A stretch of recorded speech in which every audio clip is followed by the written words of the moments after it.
کہا نہیں یہ جھوٹ نہیں بول رہے، مگر میں نے کب کہا؟ میں نے تو آپ کے فرمان کی ترجمانی کی ہے۔ واہ واہ واہ واہ، آپ کے فرمان کی ترجمانی میں نے کی ہے۔ آپ ہی نے تو فرمایا ہے انا مدینۃ العلم وعلیم بابها، کہ میں علم کا شہر ہوں اور علی اس کا دروازہ ہے۔ تو شہر میں آنے والا جب ایک مرتبہ آتا ہے تو دروازے سے 2 مرتبہ ملتا، ایک مرتبہ آتا ہے تب ملتا ہے اور ایک مرتبہ جاتا ہے تب ملتا ہے۔ آپ سے 1 مرتبہ ملے، مجھ سے 2 مرتبہ ملے، تو میں نے کہاں غلط کہہ دیا آپ ہی کے فرمان کی روشنی میں؟ تو میں نے یہ کہا کہ جب آقا نے کہا ہے میں علم کا شہر ہوں اور علی اس کے دروازہ ہیں، تو جب جبریل امین آتے ہیں آقا کے پاس تو دروازے سے ہو کر کے ہی جاتے ہیں، ملتے بعد میں ہیں، وہاں آقا سے بعد میں ملتے ہیں، ہم سے پہلے ملتے ہیں، اور جب جاتے ہیں تب بھی ہم سے ملتے ہیں، وہاں 1 بار ملتے ہیں، یہاں 2 بار ملتے ہیں۔ اور اعتراض کرنے والے سمجھ گئے کہ علی مرتضیٰ نے جو کہا بالکل سچ کہا، وہ ہے علی مرتضیٰ، اور یہ شان ہے علی مرتضیٰ کی۔ مسلمانوں اس علی مرتضیٰ کے بارے میں میں آپ کو کیا بتا سکوں گا اور کیا علی مرتضیٰ کی شان کو بیان کر سکوں گا؟ مسلمانوں وہ داماد پیغمبر ہیں اور رسول پاک صلی اللہ علیہ وسلم نے اپنا داماد مولا علی کو بنایا، جبکہ میرے آقا دھوکے میں نہیں تھے۔ مسلمانوں بچپن سے علی مرتضیٰ اور رسول پاک کی کفالت میں تھے، پروان چڑھے تھے آقا کے پاس، دھوکہ نہیں ہوا تھا۔ آج لوگ رشتہ کرتے ہیں بعد میں کہتے ہیں دھوکہ ہو گیا، ہم نہیں سمجھ پائے اس کی حقیقت کیا ہے، مگر میرے آقا نے کیا دیکھا تھا۔ آج کے زمانے میں بھی مسلمانوں لوگ اس حدیث کو ہمیشہ یاد رکھیے گا، آقا نے فرمایا تھا کہ میری سنت کو اپناؤ اور خلفائے راشدین کی سنت کو اپناؤ۔ پیغمبر اسلام نے اپنی بیٹی خاتون جنت کا رشتہ مولا علی سے کیا تھا۔ مسلمانوں آج کے زمانے میں بھی لوگ لڑکے والے اچھی لڑکی ڈھونڈنے نکلتے ہیں اور لڑکی والے اچھا لڑکا ڈھونڈنے نکلتے ہیں، مگر میں نہیں سمجھ پاتا کہ ان کے پاس تھرمامیٹر کون ہے جو بتاتا ہے کہ یہ لڑکی اچھی ہے اور یہ لڑکا اچھا ہے۔ آج تو لوگ کہتے ہیں لڑکی کی ہائٹ کیا ہے اور لڑکے کی ہائٹ کیا ہے، کیا ہائٹ کی بنیاد پہ آدمی اچھا ہوتا ہے، کیا ہائٹ کی بنیاد پہ آدمی برا ہوتا ہے؟ آج لوگ لڑکی کی ہائٹ پوچھتے ہیں، لڑکے کی ہائٹ پوچھتے ہیں، لڑکی کی ہائٹ کیا ہے، لڑکے کی ہائٹ کیا ہے؟ گویا اچھا لڑکا ہونے کے لیے ہائٹ بھی یہ ضروری سمجھتے ہیں، ہائٹ بھی یہ ضروری سمجھتے ہیں، مگر رسول پاک نے ہائٹ نہیں دیکھی تھی علی مرتضیٰ کی۔ آج لوگ اس کی پراپرٹی کا پتہ لگاتے ہیں، اس کی بلڈنگ کا پتہ لگاتے ہیں، مگر میرے آقا کو پتا تھا کہ علی مرتضیٰ کے پاس رہنے کا گھر نہیں ہے۔ مسلمانوں پھر کیا سمجھ کر کے، کیا سوچ کر کے رسول پاک نے اپنا داماد بنایا تھا؟ تو آقا کہیں گے ہم نے ہائٹ نہیں دیکھی تھی، بلڈنگ نہیں دیکھی تھی، ہم نے پراپرٹی نہیں دیکھی تھی، بینک بیلنس نہیں دیکھا تھا، ہم نے اگر ترجیح دیا تھا تو خوف خدا اور عشق مصطفیٰ کو۔ آج تو ہم بنیاد ہی بگاڑ دیتے، آج تو ہم بنیاد ہی بگاڑ دیتے۔ شادی کے موقع پہ اسمارٹ لڑکا ڈھونڈتے ہیں، اسمارٹ لڑکی ڈھونڈتے ہیں، اور جب اسمارٹ لڑکا ڈھونڈ لیتے، اسمارٹ لڑکی ڈھونڈ لیتے، تو اس کا نتیجہ نکلتا ہے کہ وہ اسمارٹ لڑکا اور اسمارٹ لڑکی جب دونوں میاں بیوی بنتے ہیں نا، تو ان دونوں سے غلام حسین نہیں پیدا ہوتا، محمد بن قاسم نہیں پیدا ہوتا، صلاح الدین ایوبی نہیں پیدا ہوتا، خالد بن ولید نہیں پیدا ہوتا، ابو عبیدہ بن جراح نہیں پیدا ہوتا۔ مسلمانوں ان کی پیٹ سے ڈانسر پیدا ہوتا، فلمی اسٹار پیدا ہوتا۔ آپ دیکھ لیجئے یہی ہوتا ہے، کیوں کہ شادی کے موقع پر اسمارٹ لڑکی دیکھا تھا، اسمارٹ لڑکا دیکھا تھا۔ کاش کہ یہ دیکھ لیا ہوتا، مدینے کے تاجدار نے اسمارٹ نہیں دیکھا تھا، تقویٰ دیکھا تھا، خوف خدا دیکھا تھا، عشق مصطفیٰ دیکھا تھا، اور یہ دیکھ کر کے میرے آقا نے اپنی بیٹی خاتون جنت کا رشتہ کیا تھا۔ اور جب خاتون جنت کا رشتہ کیا، مسلمانوں میں آپ کو سنا چکا ہوں، غالباً کسی اہل دل سے کسی نے پوچھا تھا کہ آج کے زمانے میں اتنے یسیر صفت لوگ پیدا ہو چکے ہیں، کیا آج کے زمانے میں کوئی حسین نہیں پیدا ہو سکتا؟ تو اس اہل دل نے بڑا سوچ کر کے جواب دیا تھا اور اس نے کہا تھا آج بھی حسین پیدا ہو سکتا ہے مگر اس کے لیے شرط ہے. لوگوں نے پوچھا شرط کیا ہے تو اس نے کہا شرط یہ ہے کہ پہلے ماں فاطمہ بن جائے اور باپ علی بن جائے, یعنی ماں فاطمہ کے نقشے قدم پہ چلے اور باپ علی مرتضیٰ کے نقشے قدم پہ چلے. جب ماں فاطمہ کے نقشے قدم پہ چلے گی اور باپ علی مرتضیٰ کے نقشے قدم پہ چلے گا تو ایسے ماں باپ سے جو بیٹا پیدا ہوگا انشاءاللہ وہ حسین کے نقشے قدم پہ چلے گا. سبحان اللہ, بہت خوب. وہ حسین کے نقشے قدم پہ چلے گا. مگر ہم تو ایسی ماں, ایسا لڑکا, ایسی لڑکی ڈھونڈتے ہی نہیں. اسمارٹ لڑکا چاہیے, اسمارٹ لڑکی چاہیے. آج اسمارٹ لڑکی نقاب بھی پہن کر کے چلتی ہے تو پتہ نہیں کس لیے پہنتی. نقاب پہننے کے بعد بھی اس کے بال نقاب سے باہر ہو, اس کے بال اکثر کو دیکھیے گا اس کے بال نقاب سے باہر ہوتے, گویا وہ چھپانے کی چیز نہیں سمجھتی. جبکہ صوفیہ فرماتے ہیں عورتیں بال میں جب کندھا کریں نا تو کندھا کرنے کے ساتھ بال ٹوٹ جاتا ہے. تو صوفیہ فرماتے ہیں ٹوٹے ہوئے بال کو وہ عورت ایسے نہ پھینک دے گھر کے باہر کہ بغل سے گزرنے والا وہ ٹوٹا ہوا بال دیکھ کے فیصلہ کر لے کہ گھر میں جوان لڑکی جوان عورت رہتی ہے کہ بوڑھی عورت رہتی ہے, کالے بال والی عورت رہتی ہے کہ سفید بال والی عورت رہتی ہے. مسلمانوں صوفیہ یہاں تک باتیں ہیں. اور ٹوٹے ہوئے بال کو چھپانے کی بات ہے, یہاں تو جو جسم سے لگا ہوا ہے اس بال کو یہ دکھلاتے چلتی ہیں. مسلمانوں ایک فیشن بن گیا ہے, ایک فیشن ہو گیا ہے یہ. کاش کہ ہماری ماں بہنیں خاتون جنت کے طریقے کو اپنا لیتی, ان کے راستے پہ چلتی اور کنیز فاطمہ بن جاتی. مسلمانوں ان کو پردے کا خیال نہیں ہوتا.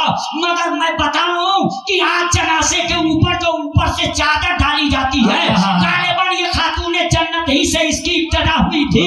خاتون جنت نے مسلمانوں صحابی رسول کی عورتوں میں سے کسی سے پہلے ہی کہا تھا یہ جنازہ ایسے ہی نکلتا ہے اور میں نہیں چاہتی کہ غیروں کی نظر جنازے کے اوپر پڑے, اس لیے تم اس کا انتظام کرنا. مسلمانوں سے اندازہ لگانا, سوچنا وہ خاتون جنت ہیں, ان کو پردے کا کتنا خیال. میں پرسوں باہر نکلا, میں نہیں دیکھتا تھا ہماری ماں بہنیں بھی آئی ہوئی ہیں مگر دیکھا کہ ماں بہنیں بھی تقریر سن رہی ہیں. میں سوچا کہ ان کے لیے بھی کچھ باتیں ہونی چاہیے, اس لیے میں اس بات کو پیش کرنا چاہتا.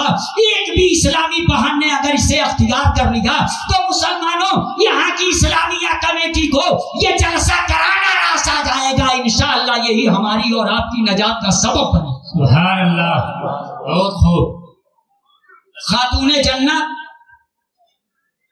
علی مرتضیٰ سے یہ کہی تھی کہ میرے جنازے کے لیے آپ اعلان نہ کیجئے گا,